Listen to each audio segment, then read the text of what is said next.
આમ આદમી પાર્ટીના ભરૂચ લોકસભા સીટના ઉમેદવાર ચૈતરભાઈ વસાવા હાલ તમારો દીકરો તમારા દ્વાર કાર્યક્રમ હેઠળ પ્રચાર અભિયાન આગળ વધારી રહ્યા છે।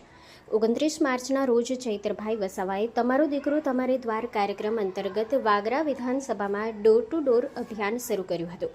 ચૈતરભાઈ વસાવાએ આ દરમિયાન વીરવાડા, દસાન, હિંગલોટ, વડવા, વેસદરા, આમદડા, ભુવા, ભાડભૂત, કાસવા, મનાડ, મહેગામ, કેસરોલ, એડસાલ, નવેઠા, સબખડ, અમલેશ્વર, ઓલાદ અને કલ્લા ગામની મુલાકાત લીધી હતી। આ તમામ ગામોમાં સ્થાનિક લોકો દ્વારા ચૈતરભાઈ વસાવાનું ખૂબ જ ઉત્સાહભેર સ્વાગત કરવામાં આવ્યું હતું। ચૈતરભાઈ વસાવાએ આ દરમિયાન વડીલો, માતા બહેનો સહિત ખેડૂતો અને યુવાનો સાથે મુલાકાત કરી અને સ્થાનિક મુદ્દા ઉપર ચર્ચા કરી। તમામ ગામોના લોકોએ ચૈતરભાઈ વસાવાને આવનારી લોકસભા ચૂંટણીમાં પૂરેપૂરું સમર્થન આપવાની ખાતરી આપી। આ દરમિયાન ચૈતરભાઈ વસાવાએ લોકો સમક્ષ પોતાની વાત રજૂ કરતા જણાવ્યું હતું કે આજે દેશમાં ખૂબ જ ગંભીર સમસ્યાઓ ઊભી થઈ છે। આજે દેશમાં લોકતંત્ર પર ખૂબ જ મોટો ખતરો આવી રહ્યો છે। ભાજપ સરકાર સામ દામ દંડ ભેદની નીતિ અપનાવી પોતાના વિરોધીઓને ખતમ કરવા માંગે છે। ભાજપ સરકાર તાનાશાહી ઢબે સરકાર ચલાવી રહી છે અને આમ આદમી પાર્ટીને ખતમ કરવા માટે આમ આદમી પાર્ટીના તમામ મોટા નેતાઓને જેલમાં નાખી દીધા છે। આપ સૌ જાણો છો કે આમ આદમી પાર્ટી વિરુદ્ધ ષડયંત્ર રચી જૂઠા કેસો કરવામાં આવ્યા છે અને જે રીતે મને ખોટા કેસમાં જેલમાં મોકલવામાં આવ્યું હતું તે જ રીતે અરવિંદ કેજરીવાલ, મનીષ સિસોદિયા, સંજય સિંહજી અને સત્યેન્દ્ર જૈનને જેલમાં મોકલવામાં આવ્યા છે। તમે એ પણ જોયું હશે કે દેશના એકમાત્ર આદિવાસી મુખ્યમંત્રી હેમંત સોરેનને પણ ખોટા કેસમાં ફસાવી જેલમાં મોકલવામાં આવ્યા હતા। આ ચૂંટણીમાં તમામ લોકોએ સાથે મળીને કોંગ્રેસ અને આમ આદમી પાર્ટીના ઇન્ડિયા ગઠબંધનને જીત આપવાની છે। ઇન્ડિયા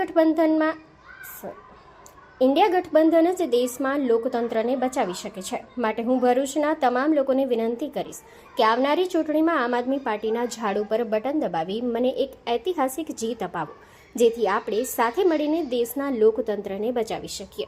બ્યુરો રિપોર્ટ, સત્ય ડે ન્યૂઝ, અઝહર પઠાણ।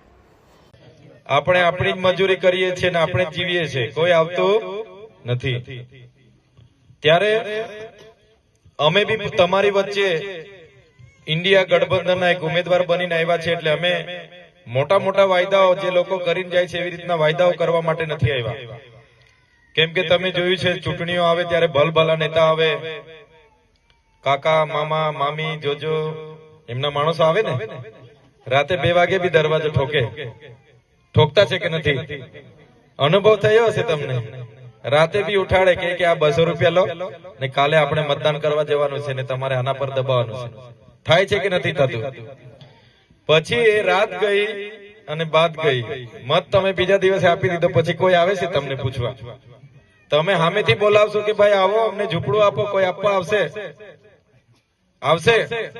કોઈ નહીં આવતું। ત્યારે અમે તમારી વચ્ચે, હું પોતે ઉમેદવાર છું લોકસભાનો આ વખતે, જે ઇન્ડિયા ગઠબંધન થયું છે ગઠબંધનના ઉમેદવાર તરીકે હું પોતે ઉમેદવાર છું। હાલમાં હું ડેડિયાપાડાનો ધારાસભ્ય છું અને કદાચ આ જુવાની આવતો બધા મને ઓળખતા હશે। ઓળખો છો કે તમે? ઓળખો છો ને બધા? તો આજે લોકસભાની ચૂંટણી છે અને લોકસભાની ચૂંટણી અમે એટલે માટે લડવા માટે આવ્યા છે, એટલા માટે લડીને જીતવા માંગીએ છીએ કે તમારી વચ્ચે રહીએ। હું પણ